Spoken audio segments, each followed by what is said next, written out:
কি করছো সায়েম? কিছুই না ভাই, একটা বিষয় নিয়ে ভাবছি। কি বিষয়?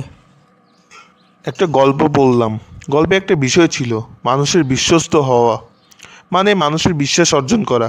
এটা নিয়ে ভাবছিলাম। আচ্ছা ভাই, একটা প্রশ্ন জিজ্ঞেস করি। হ্যাঁ, নিশ্চয়ই। মানুষের বিশ্বাস অর্জন করা কি অনেক কঠিন? এটা তো নির্ভর করে তোমার চারিত্রিক বৈশিষ্ট্যের উপর। মানে, বুঝলাম না। দেখো, তুমি যদি সৎ হও, সত্য কথা বলো, সবসময় ন্যায়ের পথে থাকো, তাহলে মানুষ তোমাকে বিশ্বাস করবে। তুমি কি আমাকে আরেকটু বিস্তারিত বুঝিয়ে বলবে? আচ্ছা শোনো, মানুষের সাথে মানুষের সম্পর্কগুলো টিকে থাকে বিশ্বাসের উপর। বিশ্বাস একটি অদৃশ্য জাল।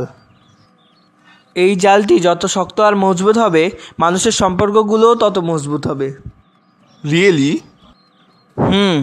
মানুষ তাকেই বিশ্বাস করে যার মধ্যে সততা থাকে, যে ন্যায় ও সত্যের পক্ষে থাকে, সর্বদা মানুষের পাশে থাকে। তাহলে মানুষ মানুষের বিশ্বস্ত হতে পারে না কেন? মানুষ এখন অনেক সময় নিজের স্বার্থের জন্য অন্যজনের বিশ্বাস ভঙ্গ করে, মিথ্যার আশ্রয় নেয়। এজন্য মানুষ মানুষকে অনেক সময় বিশ্বাস করতে পারে না। ও, আমি চাই মানুষের আস্থা বিশ্বাস অর্জন করতে, একজন ভালো মানুষ হতে।